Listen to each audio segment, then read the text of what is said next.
नमस्ते मित्रांनो, महाराष्ट्रातील तमाम भावी शिक्षकांसाठी ज्यांनी टेट परीक्षा दिली आहे अशा सर्व उमेदवारांसाठी आज अतिशय आनंदाचा दिवस आहे। त्यांच्यासाठी आज आनंदाची बातमी आहे, गुड न्यूज आहे। ती म्हणजे आत्तापर्यंत तुम्ही 2-2.5 महिने ज्या गोष्टीची वाट बघत होता ती गोष्ट म्हणजे टेट परीक्षेचा निकाल आज परिषद जाहीर करणार आहे। साधारण दुपारी 3 वाजल्यानंतर हा निकाल आपल्याला वेबसाईटवर पाहायला मिळेल। कोणाला किती स्कोर आलेला आहे, किती गुण मिळालेले आहेत, ह्या सर्व गोष्टी आज तुम्हाला पाहायला भेटतील।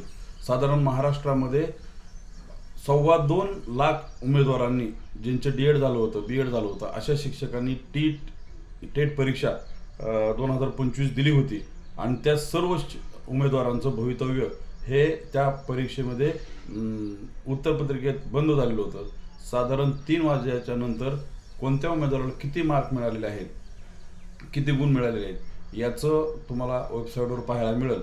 बऱ्याच शिक्षकांचे असे फोन होते की सर आता निकाल तर जाहीर झाला, नेमकी पुढची प्रोसेस काय? तर मित्रांनो, आपल्या पुढच्या प्रोसेससाठी सगळ्यात महत्त्वाचा अडथळा आहे तो म्हणजे संच मान्यताच्या जी.आर जी न्यायालयामध्ये याचिका चालू आहे। मित्रांनो, 15 मार्च 2024च्या संच मान्यतेच्या जी.आरची याचिका मुंबई हायकोर्टामध्ये सध्या सुरू आहे। त्याचं हेअरिंग जवळजवळ 99% पूर्ण झालेलं आहे। ते हेअरिंग याचिकाकर्त्यांचे वकील यांचं सुरुवातीला मान्य न्यायालयाने ऐकून घेतलं, त्यानंतर प्रतिवाद म्हणून शासकीय वकिलांचं म्हणणं ऐकून घेतलं, त्यानंतर पुन्हा एकदा याचिकाकर्त्यांचं म्हणणं ऐकून घेतलं आणि त्याच्यावर पुन्हा एकदा शासकीय वकिलांनी त्याच्यावर प्रतिवाद केला। फायनली शासनाने सर्व हेअरिंग थांबून आता निकाल राखून ठेवलेला आहे। साधारण मित्रांनो, जशी टेट परीक्षेच्या निकालाच्या आनंदाची बातमी या आठवड्यामध्ये पहिल्या दिवशी मिळाली, तशी साधारण या आठवड्याच्या शेवटच्या दिवसापर्यंत या संच मान्यतेच्या बाबतीत सुद्धा निकाल येण्याची दाट शक्यता आहे।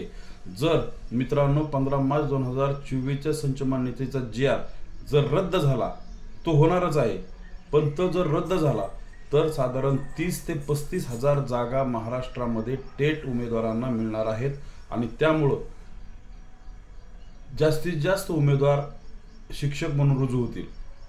ही आपल्यासाठी आनंदाची गोष्ट आहे, आनंदाची बातमी आहे।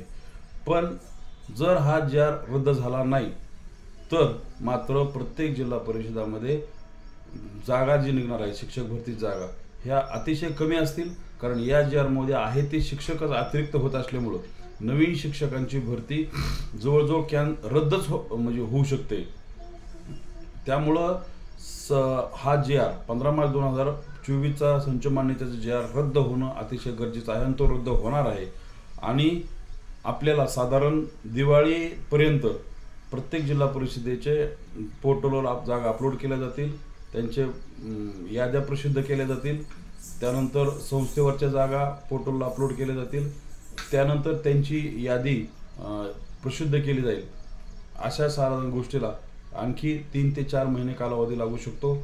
भविष्यामध्ये जिल्हा परिषदेचा, पंचायत समितीच्या आणि नगरपालिका महानगरपालिकेच्या निवडणुका आहेत, त्या आचारसंहितेचा बी काय अडसर निर्माण होऊ शकतो का याच्या बाबतीतही आपल्याला विचार करावा लागेल। जर का ह्या गोष्टींचा अडसर निर्माण झाला नाही तर साधारण दिवाळीच्या आसपास ह्या सगळ्या प्रोसेस पूर्ण होऊन आपल्याला शिक्षक म्हणून नियुक्ती मिळू शकते।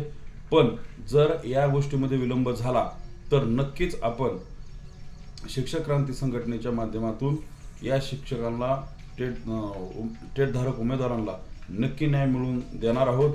त्यासाठी आपल्या सर्वांच्या मदतीची गरज आहे, कारण शिक्षक डी.एड झाल्यानंतर टेट परीक्षेचा निकाल लागल्यानंतर त्यांचं काय दुःख असतं हे दुःख आम्ही जवळून पाहिलेलं आहे। त्यामुळं तुम्हाला म्हणजे वाऱ्यावर सोडलं जाणार नाही। तुमचा जोपर्यंत नोकरीचा पहिला दिवस रुजू होत नाही तोपर्यंत या गोष्टीचा पाठपुरावा नक्की आम्ही करणार आहोत। आत्तापर्यंत टेट परीक्षेसंदर्भात वेळोवेळी आपण माहिती राहुल शिंदे गुरुजी चापडगावकर या चॅनलवर देत राहिलेलो आहे, तेव्हा या चॅनल आपण सगळ्यांनी सबस्क्राईब करावा। धन्यवाद।